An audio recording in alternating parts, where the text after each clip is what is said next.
The terrifying secret of Oge, the blood in the palm oil.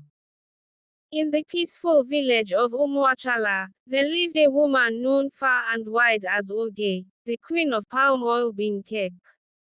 Her akara was not just delicious, it was addictive.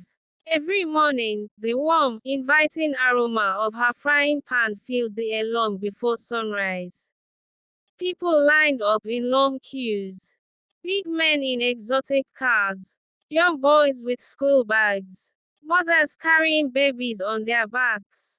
Even the poorest villagers searching their pockets for coins. It didn't matter who you were.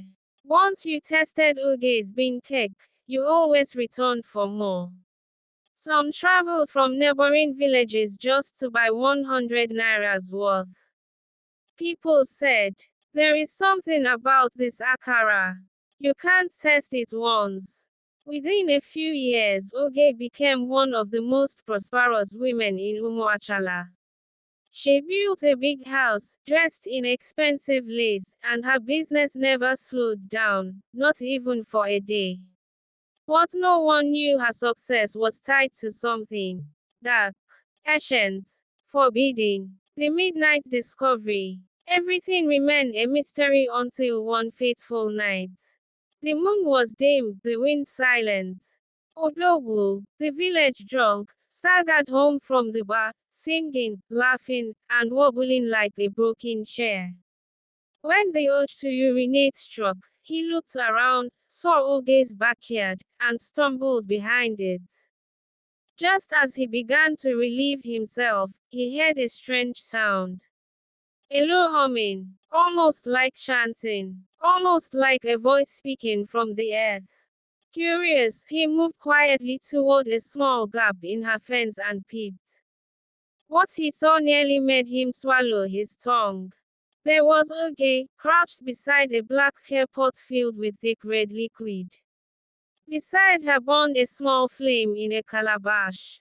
She was mixing something into a bottle of palm oil, something that looked painfully like fresh blood.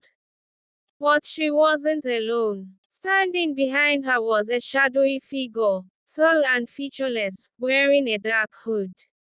Its voice was cold and deep. Use this blood. It will bind them to your food. They will crave it. They will never resist it. As long as you serve us.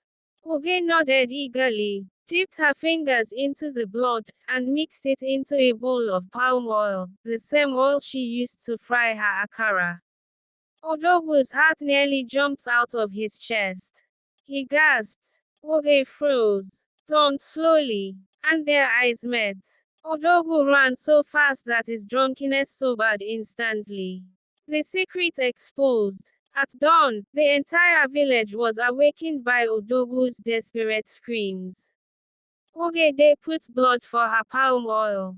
Blood from witchcraft. A charm they make her akara sweet. At first people laughed. Drunkard talk.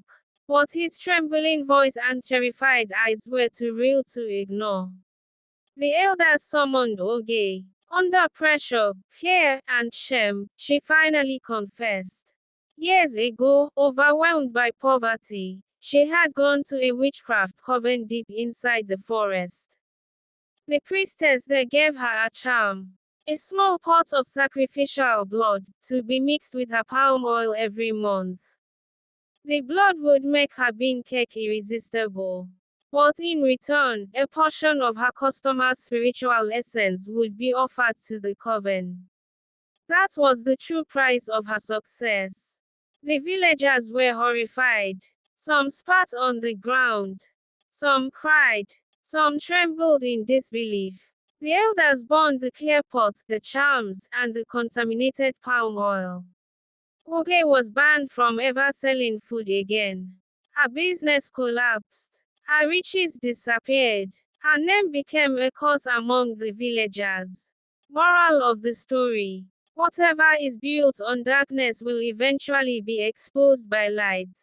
True success never comes from shortcuts.